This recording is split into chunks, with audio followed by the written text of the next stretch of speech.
नमस्कार प्यारे विद्यार्थियों, डीएवी मॉडल पब्लिक स्कूल या जी कक्षा में आपका स्वागत है। आइए आज मैं आपको आपकी कक्षा 8वीं में पढ़ाने जा रहा हूँ। नैतिक शिक्षा के अंतर्गत पाठ 10 योग की पहली सीढ़ी यम के दूसरे भाग को।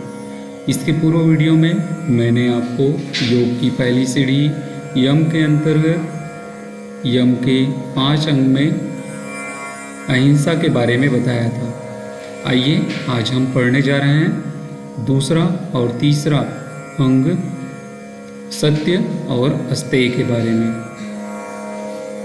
हमारे जीवन में सत्य और अस्तेय का क्या महत्व है, आइए जानते हैं। सत्य क्या है? जैसा कुछ है, जैसा हमने सुना हो, जैसा देखा हो वैसा कह देना, जैसा अनुभव किया हो वैसा प्रकट करना, ये सब सत्य कहलाते हैं। विश्वास के विपरीत देखने और सुनने के प्रतिकूल कहना असत्य है। यह दूसरा नियम है जो मनुष्य के मन में हो वही वाणी में होना चाहिए। जैसी कोई वस्तु हो वाणी में और मन द्वारा वैसा ही व्यवहार होना चाहिए, यह सत्य है। इस प्रकार से जैसा देखा या अनुभव किया हो और जैसा सुना हो वैसा ही कहना और मानना चाहिए, जिससे सब प्राणियों का उपकार हो सके, वह सत्य है। तात्पर्य यह है कि केवल सही बात कह देना ही सत्य नहीं है, अपितु ऐसी वाणी बोलना चाहिए जिससे किसी के मन को दुखी ना हो, किसी के मन को दुख ना पहुँचे।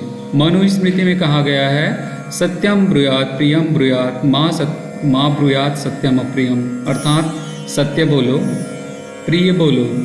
सत्य इस तरह ना बोलो जो अप्रिय हो, अर्थात दूसरे को बुरा लगे। और जैसा कि आप महाभारत के बारे में सुना ही है, महाभारत के अनुसार तो सत्य से बढ़कर कोई धर्म नहीं तथा झूठ से बढ़कर कोई पाप नहीं है, और झूठ बोलने वाले और झूठ काम करने वाले का नाश हुआ है। जैसे सत्यवादी के रूप में राजा हरिश्चंद्र, सत्य के लिए युधिष्ठिर जाना जाता है। इसके साथ साथ तीसरा जो अंग है अस्तेय। अस्तेय का अर्थ है चोरी। अस्तेय का अर्थ है चोरी न करना, अर्थात दूसरे की वस्तु को बिना उससे पूछे या बिना उसका मूल्य दिए ले लेना चोरी कहलाता है। परंतु चोरी का यह एक रूप नहीं है। हमारे आसपास, हमारे समाज में, हमारे राज्य में, हमारे देश में अनेक प्रकार की चोरियां भी प्रचलित है।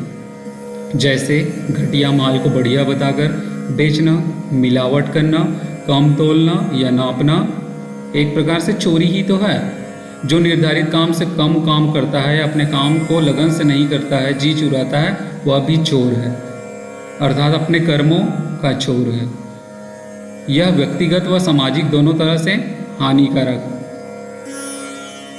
इसके अलावा अन्याय से किसी की संपत्ति, राज्य, धन या अधिकार को छीन लेना भी चोरी है। गरीबों का रक्त चूसकर धन इकट्ठा करना, मजदूरों को कम मजदूरी देना, अपने लाभ के लिए अन्न के भंडार जमा करके समय देखकर कीमतें बढ़ा देना, इसको जमाखोरी भी कहते हैं। रिश्वत लेना, धन और दल बल के आधार पर जनता को दबाना या देश के हितों का हनन करना, ये सब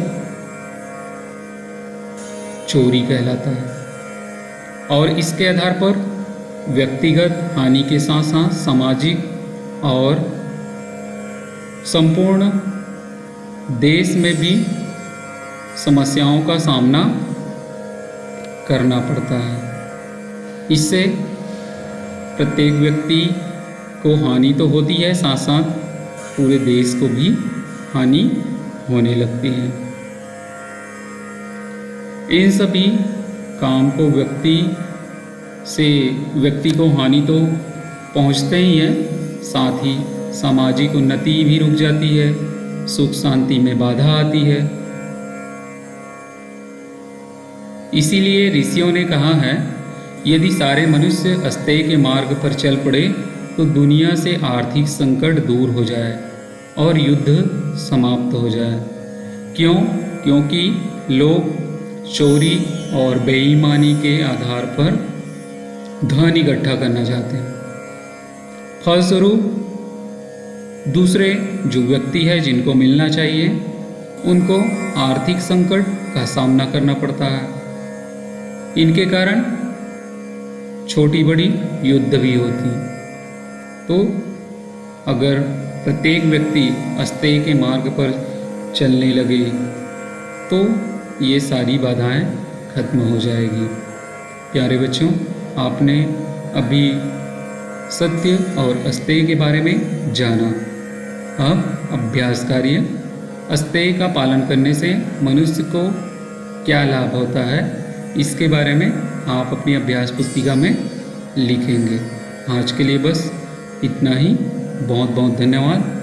अगले भाग के साथ अगले वीडियो में पुनः मिलते हैं।